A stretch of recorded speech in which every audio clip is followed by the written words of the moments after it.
2023년의 시작을 축하했던 게 엊그제 같은데 벌써 절반이 훌쩍 지나버렸습니다. 작년과 비교했을 때 여러분의 지난 6개월은 어떠셨나요? 저의 지난 6개월은 엄청난 행운이 찾아온 건 아니지만 작년에 힘들고 괴로웠던 일이 많았던 터라 올해는 소소한 일상 자체가 큰 행복으로 다가오네요. 앞으로 남은 날도 큰 행운보다는 일상의 작은 행복으로 잘 마무리되었으면 좋겠습니다. 한 해의 절반인 6월을 마무리하며 작년 6월의 사건이 생각나 사연을 보내게 되었어요. 그 솜씨가 부족하고 재미없어도 끝까지 들어주셨으면 좋겠습니다. 본격적인 이야기를 하기 전에 제 소개를 해야겠네요.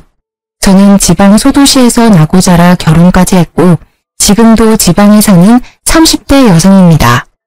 아기는 없고 20대부터 인터넷 쇼핑몰을 운영했어요.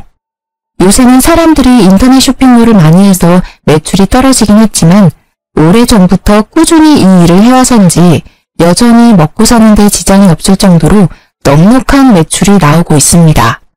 제 부모님은 직접 농사지으며 백반집을 운영하고 있어요. 평생을 바쁘게만 살아오셨고 그 덕에 지금까지 노후까지 문제없을 만큼 돈을 모았답니다. 남편은 결혼 당시 중소기업에 다녔어요. 월급이 한 번도 밀린 적이 없지만 상여금이나 보너스는 전혀 없고 급여도 크지 않았습니다. 시댁은 시어머니만 계시는데 농사일하며 수확한 작물들을 팔아 생활비를 조금씩 벌고 있었어요. 이렇게 시댁 형편이 넉넉하지 않아서 신혼집을 친정에서 마련할 수밖에 없었습니다. 친구들은 결혼하며 시댁에서 집은 물론이거니와 비싼 예물을 받았다고도 하던데 저는 아무것도 받지 못했죠. 친구들이 부럽기도 했지만 시댁 형편상 어쩔 수 없다고 생각했습니다. 부모님 역시 신혼집은 형편이 되는 쪽이 마련하면 된다고 했고 돈이야 차근히 모으면 된다고 하셔서 우리의 결혼에 큰 불만은 없었어요. 무엇보다 딸인 제 선택을 적극적으로 지지했고요. 이렇게 우리는 큰 어려움 없이 결혼식을 올리고 신혼여행을 다녀와 시댁으로 향했습니다. 불편하고도 어색한 시댁에서 1박 2일을 마치고 신혼집을 가려는데 시어머니가 엉엉 울기 시작했어요. 아이고 우리 아들도 이렇게 떠나가네. 엄마, 내가 뭐 어디 멀리 가? 그냥 옆 동네로 가는 건데 왜 이렇게 자꾸 우셔? 여기랑 우리 신혼집 차 타면 30분이야. 엄마 무슨 일 있으면 바로 달려올 테니까 울지 마요. 엄마가 자꾸 우니까 마음이 너무 아프잖아. 바깥 양반 저 세상 가고 나서 너를 남편처럼 생각하고 살았는데 이렇게 가버리니까 속상해서 그러지. 이제 이 집에서 나 혼자 살 자신이 없다. 쓸쓸하고 외로워서 어떻게 살아? 너 신혼여행 가 있을 동안에도 내가 얼마나 무섭고 외로웠는지 아니? 그런데 내 속은 하나도 모르고 전화 한 통도 안 하고 엄마 서운해. 핸드폰 배터리가 다 돼서 연락 못했어요. 엄마 미안. 그래도 속으로는 매일 엄마 생각하고 있었어. 또 오느라 정신 팔린 건 아니고 아무리 신혼 재미가 좋아도 이 엄마한테 연락하는 거 잊지 마. 엄마가 널 아들 이상으로 생각하는 거 알지? 그럼 알죠. 걱정하지 마요. 결혼해도 지희랑 종종 놀러 올게. 당연히 그래야지. 이 시험이 혼자 시골에서 사는데 아들 며느리가 아니면 쓰나. 참, 지희야 이거 받아라. 시어머니는 제게 웬 박스를 건네셨습니다. 그 안에는 반찬통도 있었고 무언가가 가득 들어있는 검정 봉지도 여러 개 있었어요. 이게 다 뭐예요? 이 검정 봉지에는 누룽지가 들어있고 이거는 젓갈, 이거는 밑반찬들이다. 우리 민석이 아침에 회사 가기 전에는 누룽지에 젓갈 먹으니까 아침마다 이 누룽지 잘게 부셔서 물 넉넉히 넣고 푹 끓여서 먹여라. 이 멸치볶음이랑 진미채는 민석이가 가장 좋아하는 반찬이니까 내 식사 때마다 꺼내주렴. 다 먹으면 내가 또 해주면 되긴 하는데 매번 내가 할 순 없으니 다음에 혼자 한번 와서 반찬하는 법 좀 배워라. 넌 어차피 집에서만 일하잖니. 그니까 밖에서 일하는 우리 아들 먹는 거 좀 잘 챙겨줘. 알겠니? 박스 안에는 남편이 좋아하는 음식들로 가득했습니다. 시어머니는 이 이어서 아이스박스를 또 하나 건네주셨어요. 그 안에는 투명 비닐 안에 정체불명의 음식들이 있었습니다. 이거는 시래기국 냉동시킨 거다. 민석이가 제일 좋아하는 국이니까 입맛 없다고 하면 한 번씩 데워 먹이렴. 그리고 이건 방건조 생선인데 프라이팬에 기름 자작하게 둘러서 민석이 반찬으로 주면 아주 좋아할 거다. 생선이요? 상견례 때도 말씀드렸다시피 어릴 때 생선가시가 목에 걸린 적이 있어서 그 뒤로 생선이라면 질색이에요. 그래서 한 번도 직접 생선 구운 적도 없는데. 뭐? 어떻게 그 나이 먹도록 생선 하나를 못 굽니? 그냥 기름 자작하게 둘러서 생선 넣고 구우면 돼. 어렵지 않으니까 한번 해봐. 해봐야 너도 살림이 늘 것 아니냐. 그리고 너가 생선 안 좋아한다고 해도 민석이는 생선 좋아하니까 자주 구워줘. 알겠지? 시어머니가 그저 어려운 세대이지만 이건 너무하다 싶었습니다. 아들에게 하나라도 제대로 먹이고 싶은 엄마 마음은 알겠으나 말이라도 너도 같이 먹으라는 식으로 하면 안 되는 건가요? 그리고 생선은 한 번도 구운 적이 없었을 뿐더러 어릴 때 큰 생선가시가 목에 걸려 고생한 뒤로는 쳐다도 보지 않았습니다. 게다가 이 사실은 시어머니도 이미 알고 있었어요. 그럼에도 불구하고 남편을 위해 먹지도 못하는 생선을 구우라니 섭섭한 마음이 들었습니다. 남편이 절 원한다면 도전은 해보겠지만 사실 자신은 없네요. 생선 하나 굽는데 뭘 그리 말이 많아. 그냥 하면 되지. 그리고 민석이는 생선 좋아해. 너가 어떻게든 노력해서 네 식성을 바꿔.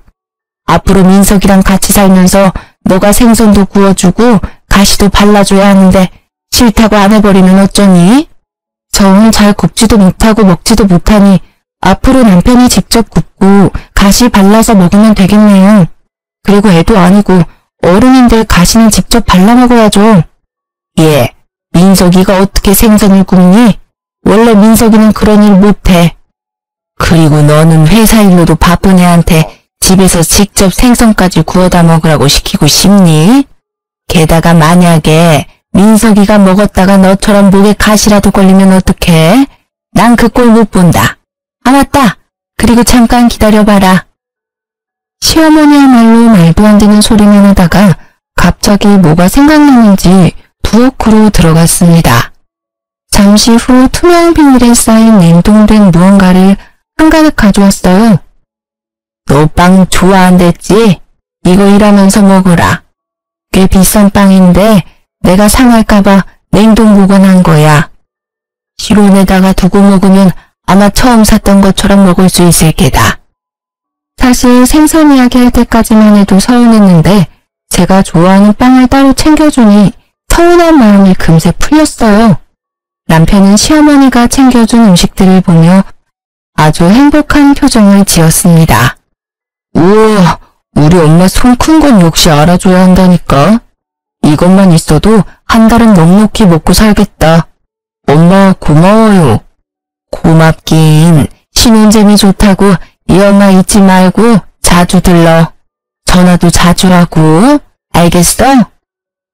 우리는 시어머니가 챙겨준 음식들을 한가득 챙겨 신혼집으로 왔습니다. 집에 와서 음식들을 하나하나 풀어보니 남편이 좋아하는 밑반찬이나 젓갈은 신선했는데 빵은 유통기한도 지났고 색도 이상했어요. 심지어 어떤 빵 표면에는 군데군데 초록색 곰팡이까지 폈더라고요. 아무래도 못 먹을 것 같아 음식물 쓰레기통에 빵을 버리려고 했어요. 여보, 이거 빵들이 조금 오래된 것 같은데 아무래도 어머니가 깜빡하셨나봐. 그냥 버려야겠다. 그치? 아깝게 그걸 왜 버려? 우리 엄마가 준 빵인데. 이 빵 다 비싼 제과점에서 산 빵이야. 그건 아는데 보니까 유통기한도 지난 것 같고 이거는 색도 이상하게 변질됐는데 이걸 어떻게 먹어? 왜 못 먹냐? 우리 엄마가 설마 너한테 상한 음식 줬겠어? 어떻게 엄마가 준 음식을 그렇게 막 버릴 생각을 해? 막 버리려는 게 아니라 딱 봐도 지금 색깔이 이상하잖아. 유통기한도 이미 지났고 여기엔 곰팡이도 피었다고. 그럼 엄마가 준 음식들은 못 먹을 음식이라는 거야? 와, 너 진짜 너무한다. 우리 엄마는 너 생각해서 따로 빵이랑 챙겨줬는데 어떻게 그런 말을 해? 나는 너가 왜 이렇게 발끈하면서 화를 내는지 모르겠다. 그럼 이렇게 곰팡이 피고 색까지 변한 이 빵들을 내가 다 먹어야 해? 엄마가 준 음식인데 못 먹을 이유는 뭐야? 그럼 내가 먹을게. 결국 남편은 색도 변질되고 냄새도 이상한 빵을 직접 해동시켜서 먹기 시작했습니다. 아무래도 상한 것 같으니 먹지 말라고 했지만 엄마가 준 음식이라 못 버린다며 끝까지 다 먹더라고요. 맛만 있는데 뭘 이상하다고. 아무리 며느리들이 시어머니 싫다고 하지만 우리 엄마는 안 그래. 괜히 이상한 드라마 보면서 우리 엄마 오해하지 말고 엄마 성의를 진심으로 받아들이라고. 알겠어? 사실 남편 말에 기분이 좋지 않았지만 신혼여행 다녀와 집도 엉망이고 집안일이며 쇼핑몰일까지 할 일이 태산이라 그냥 넘어갔습니다. 사실 남편 말에 기분이 좋지 않았지만 신혼여행 다녀와 집도 엉망이고 집안일이며 쇼핑몰일까지 할 일이 태산이라 그냥 넘어갔습니다. 다음날 남편이 출근하자마자 시어머니한테 전화가 왔어요. 민석이 출근은 잘했니? 아침에 누룽지는 끓여줬고 오늘 남편이 늦게 일어나서 못 먹고 갔어요. 그럼 아침에 아무것도 먹지 않고 빈속으로 회사에 갔단 말이야? 생각이 있는 거니 없는 거니? 너는 집에서 편하게 아무 눈치 보지 않고 일하겠지만 민석이는 밖에서 상사 눈치 보면서 일하는 애야. 그렇게 종일 힘들게 일하는데 속이라도 든든해야지. 아무리 그래도 밥 먹는다고 회사를 지각할 순 없잖아요. 그럼 너가 더 일찍 일어나서 민석이를 깨웠어야지. 내일부터는 하루도 빠짐없이 누룽지 먹이도록 해. 나랑 있을 때는 아침 걸은 적이 없는데 걱정되는구나. 참, 그건 그렇고 어제 줬던 빵은 먹어봤니? 저는 안 먹었고 남편만 먹었어요. 남편만 빵을 먹었다는 말에 시어머니는 당황했는지 말을 제대로 하지 못했습니다. 뭐라고? 그니까 우리 민석이가 그 빵을 먹었단 말이야? 왜? 빵도 안 좋아하던 애인데. 왜요? 남편은 그 빵 먹으면 안 될 이유라도 있었나요? 그거 유통기한 지난 건데. 설마 그 빵들 유통기한 지난 거 알고 계셨어요? 사실 어제 버리려다가 남편이 아깝다고 버리지 말라길래 유통기한도 지나고 곰팡이까지 핀 빵을 어떻게 먹냐고 했더니 다 먹을 수 있다며 남편이 기어이 먹더라고요. 그래서 민석이가 그 빵을 먹었어? 네, 끝까지 먹겠다길래 그냥 뒀죠. 근데 곰팡이 피고 유통기한 지난 걸 알고 계셨으면서 저한테 왜 주셨어요? 그 빵 냉동 보관된 거라서 먹어도 되긴 한데 민석이는 워낙 위장이 예민해서 그런 거 먹으면 탈이 나. 비싼 돈 주고 산 빵인데 버리긴 아깝고 내가 먹장이 너무 많고 해서 너한테 준 거지. 아침 너도 빵 좋아한다니까. 어머니, 솔직히 기분이 좋지는 않네요. 아무리 제가 빵을 좋아한다지만 유통기한 지나고 곰팡이 핀 빵까지 좋아하진 않아요. 이제는 그런 음식은 주시지 않았으면 좋겠어요. 어머, 내가 뭐 너한테 독약이라도 줬니? 그리고 빵은 발효식품이라 곰팡이 좀 있을 때 먹어도 괜찮아. 너나 나같이 위장 튼튼한 사람들은 아무 문제 없다고. 내가 너한테 이런 이야기 들으니까 기분이 좋지 않구나. 나 며느리한테 못 먹을 음식물 쓰레기나 주는 그런 시어머니 아니다. 날 뭘로 보고? 기분 나빠서 전화 못하겠구나. 끊는다. 시어머니 말에 저 역시 기분이 나빴습니다. 세상 어느 누가 유통기한 다 지나고 곰팡이까지 핀 빵을 받고도 감사하고 좋아하겠습니까? 솔직히 시어머니만큼이나 저 역시 기분이 좋지 않았어요. 그렇게 전화를 끊고 그동안 밀린 일들을 처리하고 있는데 남편이 창백한 얼굴로 집에 오더라고요. 시계를 보니 아직 점심시간도 되지 않았습니다. 이렇게 빨리 무슨 일이야? 얼굴은 또 왜 이리 창백해? 너 배탈 났나 봐. 배가 너무 아파. 병원에 다녀왔어? 병원에 사람 많아서 일단 약국에서 약만 사왔어. 엄마도 지금 온다니까 엄마가 끓인 죽 먹고 하면 금방 낫겠지. 배탈 났으면 일단 병원부터 가야지. 그리고 걱정되게 어머니한테 전화는 왜 했어? 당연히 내가 아픈 거 엄마도 알아야지. 그리고 나 배탈 났을 때마다 엄마가 끓여준 죽 먹으면 금방 낫더라고. 그래서 죽 끓여달라고 엄마한테 전화한 거야. 저 역시 그동안 크게 아픈 적은 없지만 아파도 부모님이 걱정할까봐 굳이 말하지 않았거든요. 그런데 남편은 저와 생각이 많이 달라 보였습니다. 결국 남편 전화에 시어머니는 바로 달려왔어요. 민석아, 우리 민석이 괜찮아? 지희야, 너는 그러게 왜 그 빵을 민석이에게 먹였어? 내가 너 먹으라고 줬지 언제 우리 민석이 먹이라고 줬어? 너는 왜 그 빵을 민석이한테 줘서 우리 아들 이렇게 아프게 만들어? 너가 먹었어야지 너가. 어머니, 그럼 제가 배탈이 났겠죠. 그러게 애초에 유통기한 지나고 곰팡이 핀 빵 안 주셨으면 이런 일도 안 생겼잖아요. 됐고, 민석이 먹을 죽이나 끓여와. 냉장고를 열어보니 죽을 끓일 만한 마땅한 재료가 보이지 않아 어쩔 수 없이 쌀만 넣고 흰 죽을 끓였습니다. 배탈이 난 거니 괜히 이것저것 넣고 끓이기보다는 이게 더 낫다고 생각했어요.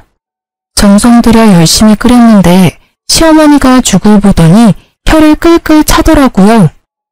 아픈 사람한테 뭘 건 흰죽이 뭐니? 아무래도 배탈 났으니 괜히 다른 거 먹으면 더 탈이 날 것 같아서요. 배탈이 나서 아무것도 못 먹으니 더 영양가 있는 재료를 넣어야지. 시어머니는 제가 끓인 죽을 그대로 버리고는 집 앞 마트에 가서 한우 소고기를 사왔습니다. 그리고는 소고기를 잔뜩 넣고 죽을 끓여서는 호호 불어서 직접 먹이기까지 하더라고요.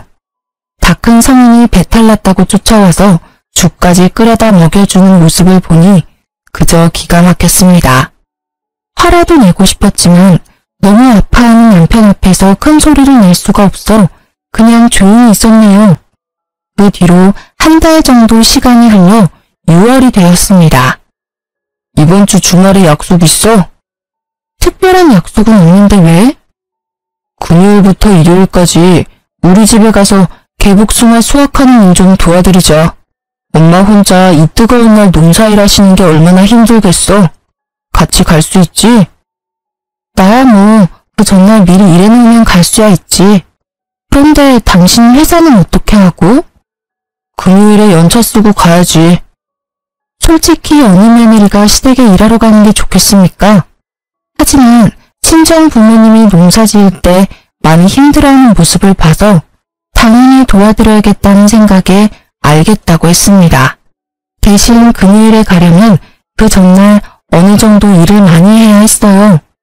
그래서 목요일에 밥 먹는 시간과 잠을 줄여가며 주말까지 해야 할 일을 마무리 지었습니다. 제가 이렇게 일할 동안 남편은 친구들과 술을 마시러 갔어요. 다음날 연차라며 약속을 잡더니 금요일 새벽 1시에 네 발로 기어서 집에 들어왔답니다.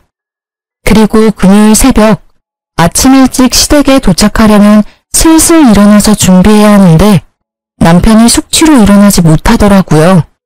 기다리다 못한 저는 남편을 깨우기 시작했습니다. 야, 일어나봐. 오늘 개복숭아 수확하러 가기로 했잖아. 10분만 더 잘게. 어제 술을 너무 많이 먹어서 머리가 깨질 것 같아. 그러게 어제 술을 왜 그렇게 많이 먹었어? 아 몰라. 좀만 더 누워있을래. 숙취로 힘들다며 늦잠 부리는 남편 때문에 늦게 시댁으로 출발했습니다. 시어머니는 늦은 우리, 아니지, 제가 마음에 들지 않았는지 표정이 좋지 않았어요. 아침 일찍 온다더니 왜 이리 늦었어? 둘 다 밥은 먹었어? 남편이 늦게 일어나서 먹지 못했어요. 그럴 줄 알았다. 일하러 오는 사람들이 밥도 안 먹고 오면 어떻게 이래? 와서 일단 밥부터 먹어. 시어머니는 밥을 먹으라고 상을 차려두는데 남편에게 압력솥에 한 새 밥을 퍼주더라고요. 그러더니 제게는 남편과는 다른 잡곡밥을 주었습니다. 이거 어젯밤에 한 잡곡밥인데 민석이는 소화가 잘 안 돼서 잡곡밥을 못 먹어. 그러니까 넌 이 밥 먹어라. 흰밥보다는 잡곡밥을 더 좋아해서 즐겨 먹긴 하는데 남편에게는 갓한 밥을 주면서 제게는 밥솥에 오랫동안 방치된 잡곡밥을 건네니 뭔가 묘하게 기분이 좋지 않았습니다. 그래도 일단 밥은 먹긴 먹었어요. 밥을 다 먹고 본격적으로 일하기 위해 작업복으로 갈아입었습니다. 그런데 남편이 졸린다고 계속 하품을 하더라고요. 아, 피곤하고 온몸이 다 쑤시네. 어제 술을 너무 많이 먹었나 봐. 민석이 어제 술 먹었니? 응, 엄마. 결혼식 때 온 친구들이 갑자기 보자고 해서 어쩔 수 없이 술 좀 먹었어요. 너무 많이 마셨는지 머리도 깨질 것 같고 속도 안 좋고 너무 힘들어요. 그래? 그럼 그냥 넌 오지 말고 지희만 보내지 그랬어. 힘들게 너까지 왜 와? 평일에도 죽어라 일하는데. 안 되겠다. 민석이 너는 너무 힘드니까 쉬고 지희만 같이 일하자. 오늘은 날씨 흐리다고 했으니까 그렇게 힘들진 않을 거야. 이 말에 남편은 바로 큰 방으로 들어가 누워버렸습니다. 그런 남편이 정말 얄미웠지만 어차피 오늘은 일을 도와드리러 온 거니 마지못해 저만 개복숭아를 따러 갔어요. 개복숭아 따는 일은 역시 쉬운 일이 아니었습니다. 아침 8시부터 오후 1시까지 쉬지 않고 열심히 개복숭아를 땄어요. 팔다리는 후들거리고 온몸은 땀범벅이 되고 얼굴은 타는 것처럼 시뻘개져서 시댁에 돌아왔습니다. 남편은 제 모습을 보더니 갑자기 큰 소리로 웃기 시작했어요. 와, 이게 누구야? 웬 시골 촌년이 우리 집에 왔어. 너 이러니까 진짜 웃긴다. 일하고 왔으니까 그러지. 지금 덥고 힘드니까 웃지 마. 남편 말에 기분이 엉짱해진 저는 정색하며 말했습니다. 시어머니는 제 얼굴을 쓱 보더니 남편처럼 웃기 시작했어요. 지희야, 솔직히 민석이 말이 틀린 것도 아닌데 뭘 그리 정색을 하니? 지금 네 꼴 보니까 그야말로 시골에서만 먹고 자란 촌년 같다. 열심히 일하고 온 사람에게 수고했다는 말은 못할 망정 얼굴 빨개졌다고 놀려대는데 이 사람들이 지금 제정신인가 하는 생각이 들었습니다. 그러나 개복숭아 따느라 너무 지쳐서 화를 내고 따질 기력조차 남아있지 않았어요. 그래도 촌스러운 며느리 때문에 내가 웃기도 하네. 요새 웃을 일도 없었는데. 아유, 날씨가 덥긴 하다. 지희야, 나 먼저 씻을 테니까 너는 밥 좀 새로 안 치고 국 좀 끓여라. 너는 국 다 끓이고 씻어. 화장실은 한 개뿐이고 시어머니와 같이 씻을 수는 없으니 마지못해 알겠다고 했습니다. 남편은 다시 큰 방으로 들어가고 저는 밥을 하고 국을 끓였어요. 상을 다 차리니 시어머니가 씻고 나왔고 저도 이어서 씻으러 들어갔습니다. 그런데 씻고 나오니 시어머니와 남편이 이미 밥을 다 먹고 국도 하나도 없더라고요. 분명히 넉넉히 했는데도 말입니다. 이 상황도 어이없는데 더 어이없는 건 지금부터였어요. 밥을 다 먹고 이를 쑤시던 남편이 제게 이러더라고요. 다 씻었어. 근데 된장국이 너무 짜더라. 된장을 통째로 둘이 부었나 봐. 일도 전혀 하지 않는 남편님이 이렇게 이야기하는데 슬슬 화가 나기 시작했습니다. 이렇게 눈치 없고 지 생각만 할 줄 아는 남편님을 낳은 시어머니 역시 마찬가지였어요. 그래, 지희야. 음식을 짜게 먹으면 건강에 안 좋아. 우리 민석이 안 그래도 위장이 약해서 소화 잘 못 시키는데 짠 거 많이 먹으면 안 되니까 앞으로 주의해서 음식해. 그나저나 국이 다 떨어져서 이를 어쩐담? 그냥 남아있는 밑반찬으로 먹어라. 아침부터 땀 뻘뻘 흘리며 일한 저한테 밥 차리라고 해놓고 자기들끼리 다 먹은 것도 분한데 평가질까지 당하고 있으려니 참을 수 없을 정도로 화가 났습니다. 야, 김민석, 너는 아침부터 잠만 쳐자놓고 한 게 뭐가 있다고 밥 먹어? 박지희, 어디서 시어미 앞에서 남편에게 큰 소리야? 너 미쳤어? 어머니야말로 너무하세요. 아들 입만 입이고 저는 주둥이에요. 이렇게 먹다만 음식이나 먹어야겠느냐고요. 그리고 국이 그렇게 간이 안 맞으면 그냥 안 먹으면 되잖아요. 국물 하나 남김없이 다 먹어놓고 맛이 없다고 하세요. 기껏 끓인 사람 기분 나쁘게. 너 그거 일하고 더 먹었니? 정신 놓았어? 아니요. 저 정신 완전 멀쩡해요. 저는 이런 푸대접 받으며 여기에 도무지 못 있겠네요. 저는 집에 갈 테니 나머지는 모자끼리 알아서 하세요. 너 없이 어떻게 일하니? 아직 따야 할 개복숭아가 얼마나 많은데. 결혼하기 전에는 저 없이 어떻게 하셨는데요? 그리고 이렇게 사람 취급도 안 하면서 일은 부려먹고 싶으세요? 저는 이렇게는 일 못해요. 아시겠어요? 옆에서 아무 말도 못하는 남편 얼굴에 흙이 잔뜩 묻은 작업복을 던져버리고 시댁에서 나왔습니다. 야, 이대로 가버리면 어떡해. 우리 엄마 혼자 어떻게 일하라고. 왜 혼자 일해?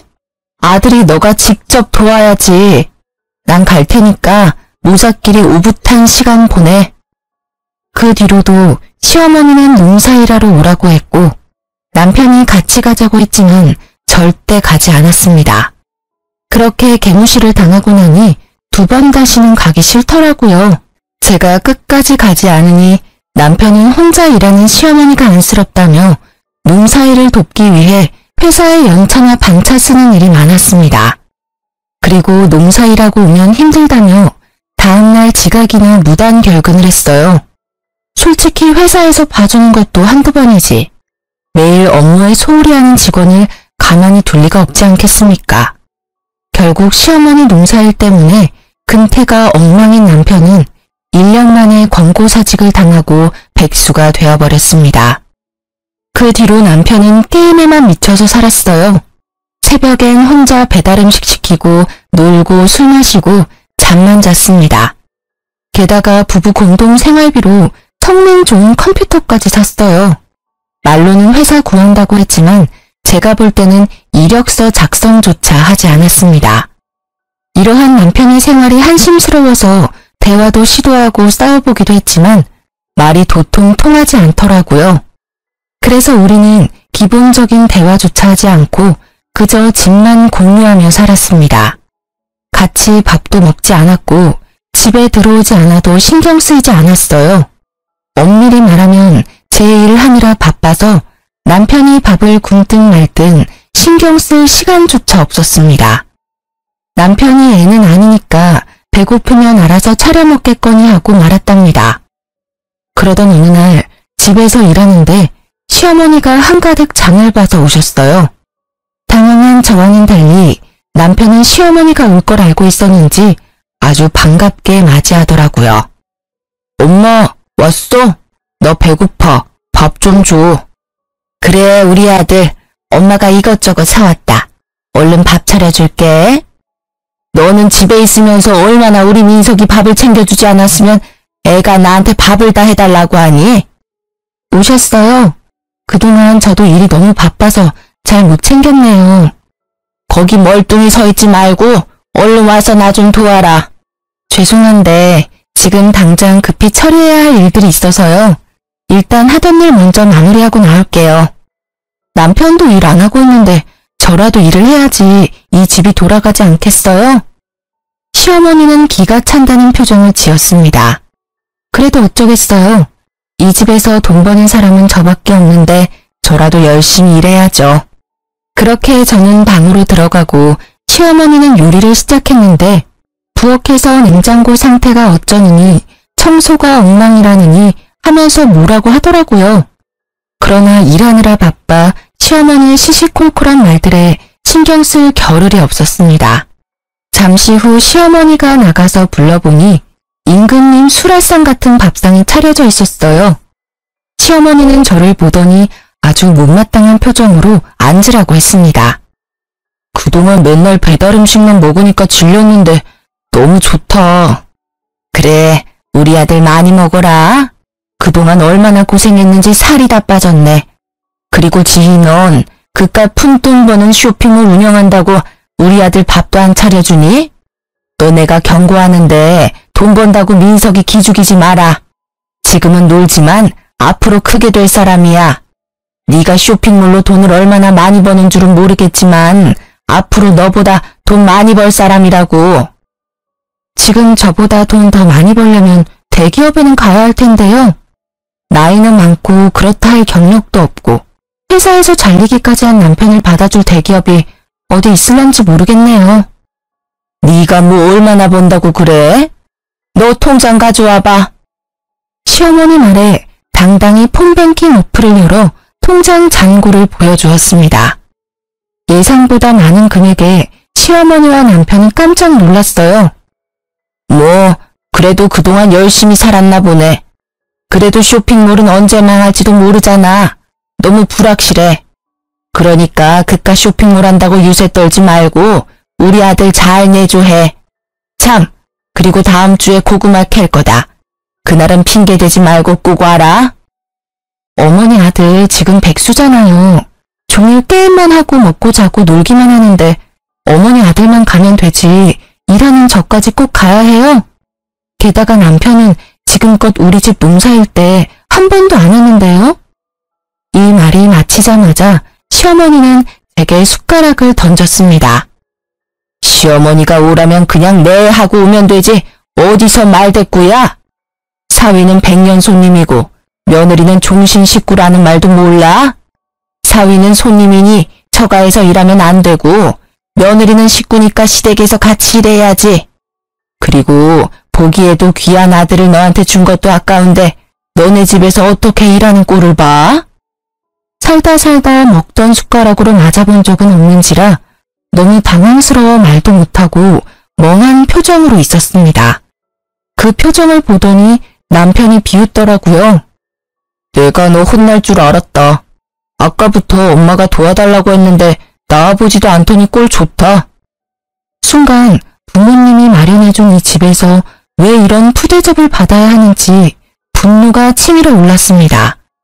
도무지 참을 수가 없던 저는 자리에서 일어나 밥상에 있던 음식들을 다 음식물 쓰레기통에 넣어버렸어요. 남편은 놀라서 아무 말도 못하고 시어머니는 제게 소리를 지르기 시작했습니다. 야, 너 미쳤어? 왜 아까운 음식들을 다 버리고 난리야? 네, 저 미쳤어요. 지금 둘이서 편먹고 이렇게 괴롭히는데 제정신으로 살 수 있겠어요? 그리고 어머니는 그렇게 아들이 좋으면 평생 끼고 살지 결혼을 왜 시키셨어요? 박주희, 뭘 잘했다고 우리 엄마한테 큰 소리야. 제정신이야? 남편은 자리에서 일어나 제 머리채를 잡았습니다. 시어머니는 그런 남편을 말리기는커녕 옆에서 잘한다고 손뼉치고 앉아있더라고요. 우리 아들 잘한다. 저런 년은 그냥 혼쭐이 나야 정신을 차리지. 시어머니 말에 남편이 더 세게 잡길래 남편을 있는 힘껏 밀어버렸습니다. 그러자 남편은 순식간에 중심을 잃고 시어머니 앞으로 넘어지며 시어머니와 머리를 세게 박았어요. 둘이 박치기를 하고 아파하는 모습을 보니 너무 웃겼던 저는 배꼽을 잡고 깔깔대며 웃었습니다. 야, 웃기냐? 나랑 엄마는 아파 죽겠는데 이게 웃겨? 그럼 안 웃기니? 그러게 내 머리채는 왜 잡고 난리야? 됐고 이제 나 너랑 못 살겠다. 이혼해. 김민석, 이 집이 우리 부모님이 사준 집인 거 알지? 당장 나가. 당장. 이혼? 어디 이혼이 뭐 쉬울 것 같아? 난 너랑 이혼 안 해. 이 집에서 절대 안 나갈 거야. 그래. 우리 아들 호적 더러워지게 이혼은 무슨 이혼이니? 한번 결혼했으면 계속 같이 살 생각을 해야지. 하여튼 요새 젊은 것들은 조금만 수 틀리면 다들 이혼 얘기 꺼내지.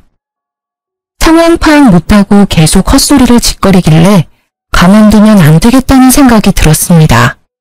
그래서 남편 방으로 가서 남편이 애지중지 아끼는 모니터를 바닥에 던져버렸어요. 야, 그게 얼마짜린데 그걸 박살내. 너 정말 제정신이 아니구나. 내가 지금부터 셋 셀 거야. 그동안 네 엄마 데리고 안 꺼지면 이 컴퓨터 본체도 박살내버린다. 하나, 둘. 잠깐, 망치가 어딨더라? 알았어. 진정해. 일단 나갈게. 나중에 너 좀 진정되면 그때 다시 얘기해. 남편은 시어머니를 데리고 나갔고 저는 바로 이혼 서류를 작성해서 남편 짐과 함께 시댁으로 보냈습니다. 잠시 후 남편에게 전화가 왔어요. 이게 다 뭐야? 왜 내 짐을 다 보냈어? 못 들었니? 우리 이혼한다고. 이혼하는데 이 집에 네 짐 따위는 필요 없잖아. 다 내다 버리려다가 그래도 그건 아닌 것 같아서 니네 집으로 보낸 거니까 감사하게 생각해. 무슨 이혼이야? 이혼 못해. 너 진짜 왜 그래? 몰라서 물어? 너랑 니네 엄마가 했던 행동들을 생각해봐. 내가 이혼 안 하게 생겼나? 아무튼 이혼 안 해주면 난 소송할 테니까 그런 줄 알아. 내가 뭐 불륜을 저지른 것도 아닌데 어떻게 소송을 해? 이혼 소송하는데 돈이랑 시간이 얼마나 많이 드는데. 1년, 2년, 아니 10년이 걸려도 난 너랑 이혼 소송할 거야. 내 전 재산을 다 털어서라도 반드시 갈라설 거라고. 근데 어쩌냐? 나는 돈이 좀 있는데 넌 돈도 없잖아. 소송까지 가면 너는 보나마나 거지꼴 될 텐데 괜찮겠어? 남편은 제 말에 한참을 씩씩대더니 이혼은 절대 못한다며 전화를 끊었습니다. 그 뒤로도 한동안 이혼 못하겠다고 버티길래 이혼 소송을 진행하니 결국엔 돈 없다고 이혼에 합의하더라고요. 남편과 무사히 이혼 후 저는 신혼집을 팔고 부모님 집으로 들어갔습니다. 남편도 저의 집에서 쫓겨나 그토록 사랑하는 자기 엄마 품으로 돌아갔어요. 이렇게 갈라섰지만 동네가 워낙 좁아서 전 남편 소문이 계속 들렸습니다. 전 남편은 이혼 후 바로 국제결혼으로 재혼했어요. 그런데 전 시모가 외국 며느리에게 반일의 집안일을 엄청나게 시켜댔다고 합니다. 얼마나 시켰는지 동네 사람들이 다들 외국 며느리가 불쌍하다고 말할 정도였대요. 참다 못한 외국 며느리는 집에서 돈 될 만한 것들을 다 들고 한밤중에 몰래 본인 나라로 도망가 버렸다고 합니다. 저한테도 며느리라고 그렇게 무시를 했는데 외국 며느리는 얼마나 악독하게 부려먹었을지 상상이 가더라고요. 반면에 제 쇼핑몰은 이혼 후에도 나날이 성장해서 혼자 모든 일을 처리하기가 버거웠습니다. 같이 일할 직원들을 구하기 위해 인터넷에 구인 공고를 올리고 사무실도 좋은 곳으로 마련했어요. 하루는 사무실에서 바쁘게 일하고 있는데 전 남편한테 한번 보자고 연락이 왔습니다. 이혼하고 힘들게 산다는 소식을 듣기는 해서 꼴이 어떤지 궁금하더라고요. 그래서 사무실 근처 카페에서 만나자고 하고 가보니 전 남편과 전 시모가 세상 불쌍한 표정으로 나란히 앉아 있었습니다. 오랜만이네요. 잘 지내셨죠? 지희야, 잘 지냈지? 너가 얼마나 보고 싶었는지 모른다. 왜요? 그렇게 저를 구박하시더니. 사실 며느리는 식구니까 어떤 일을 시켜도 다 이해해줄 줄 알았다. 원래 가족이라는 게 서로 허물이 있어도 다 이해하고 넘어가잖아. 너가 편하기도 하고 좋아서 자꾸 말이 막 나왔던 것 같아. 진심으로 미안하구나. 이 늙은이가 진심으로 사과하마. 아니요, 틀렸어요. 며느리도 사위와 마찬가지로 피 한 방울 안 섞인 손님이라고요. 그러게 옆에 있을 때 잘하셨어야죠. 그리고 사람이 좋고 편하면 더 귀하게 여겨야지. 막말하고 하대하는 게 맞는다고 생각하세요? 그래. 그래서 지금 우리 엄마가 너한테 사과하잖아. 그러니까 사과 받아주고 우리 다시 합치자, 응? 너도 나 정말 많이 좋아했잖아. 그래서 결혼까지 한 거고. 합치긴 뭘 합쳐? 내가 미쳤니? 다시 너랑 살림을 차리게? 지희야, 사실 우리 지금 너무 힘들어. 나 이전 회사에서 잘린 게 거래처에 소문이 다 나서 이력서를 내도 면접 보러 오라는 회사가 하나도 없어. 그럼 너랑 니네 엄마랑 힘 합쳐서 열심히 농사 지으면 되겠네. 그거 팔아서 돈 벌면 되잖아. 올해 농사는 이미 망했어. 멍청한 외국 옆에 내가 말귀를 못 알아들어서 걸음을 밭에 엄청 주는 바람에 아무것도 자라나지 않아. 땅이 완전히 썩어버렸다고.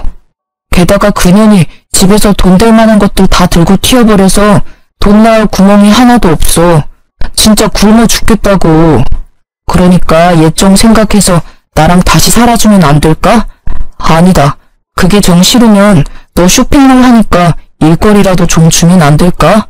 보니까 너 쇼핑몰에 직원 뽑던데 그 직원 내가 하면 안 돼? 내가 널 뭘 믿고 거두니? 맨날 놀고 먹고 자기만 하고 마마보이인 너를 어떻게 믿고. 차라리 공사판에라도 가서 일해.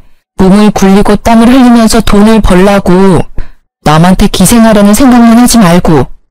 지희야, 너가 우리 아들한테 화가 많이 난 것은 알겠다만 어떻게 우리 귀한 아들한테 공사판에서 일하라는 막말을 하니? 공사판이 못 돼서요? 아줌마 아들처럼 사지 멀쩡한데 백수로 지내는 것보다 공사판에서 땀 흘리며 돈 버는 게 훨씬 더 나아요. 아니면 그냥 이렇게 살다가 둘 다 거지 돼서 밖에서 빌고 살든가요. 뭐? 시어머니한테 아줌마? 네, 아줌마. 이 인간이랑 나랑 끝난 사이인데 당신이 왜 내 시어머니야? 지금 내가 보기엔 그냥 아들만 바라보는 생각 없는 아줌마야. 아줌마, 정신 차려요. 그렇게 아들 싸고 돌다간 당신 아들 아무것도 못하는 멍청이 돼. 내가 애를 낳아보지는 않았지만 당신처럼 키우는 건 아니라고. 세상에 매운맛도 보여주고 해야지. 아무튼 난 이제 바빠서 들어가요. 내 충고 명심하고. 이 일이 있었던 후로 2달 정도가 지났을까요? 신축 아파트 공사단지를 지나가다가 우연히 전 남편이 일하고 있는 모습을 보았습니다. 전 남편은 저를 발견하고 도망갔지만 일부러 쫓아갔어요. 아들 사랑 지극한 너네 엄마 애타서 어쩐다니? 내가 공사장이라도 가라고 할 때는 공사판에서 어떻게 일하냐고 하더니 결국엔 내 말대로 돼버렸네? 이거라도 해야지. 일자리도 못 구하고 엄마랑 나랑 굶어 죽을 판인데 손가락만 빨면 살 수는 없잖아. 그래, 지금이라도 정신 차렸다니 다행이다. 한 번뿐인 인생인데 이것저것 하면서 열심히 좀 살아. 그렇게 살다 보면 언젠간 쥐구멍에도 볕들 날이 오지 않겠니? 내가 차마 너한테 잘 되라는 좋은 말은 못하겠다. 안녕. 전 남편은 제 말에 기분이 상했는지 표정이 일그러졌지만 뭐라고 딱히 말을 하지는 않더라고요. 그 뒤로는 전 남편을 보지 못했습니다. 가끔 소문으로는 집을 팔고 다른 지역으로 떠났다고는 하더라고요.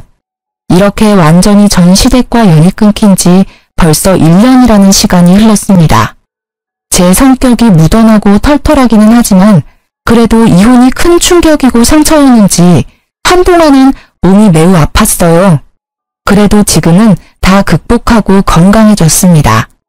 다만 결혼 전에도 여름에 복숭아청을 탄산수에 타서 종종 먹었는데 이제는 복숭아만 보면 괜히 화가 나서 아무도 쳐다보지 않는답니다. 보기만 해도 화병이 난 것처럼 머리가 지끈지끈 아프고 심장이 터질 것만 같더라고요. 그리고 지난주 그동안 차곡차곡 모아둔 돈으로 큰 집으로 이사를 했어요. 물론 부모님과 함께요. 아직 집 정리가 안 돼서 엉망이지만 부모님께 큰 효도한 것 같아 너무 뿌듯했습니다.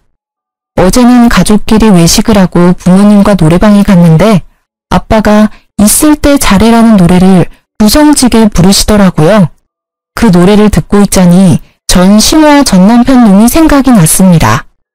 옆에 있는 사람에게 잘했으면 이혼당하지는 않았을 텐데 귀한 줄 모르다가 결국 거지꼴이 되었잖아요.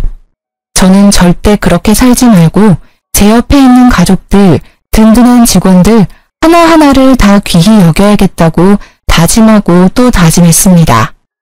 저의 이야기는 여기까지입니다. 부족한 글솜씨인데도 끝까지 들어주셔서 감사합니다. 모두 행복하세요.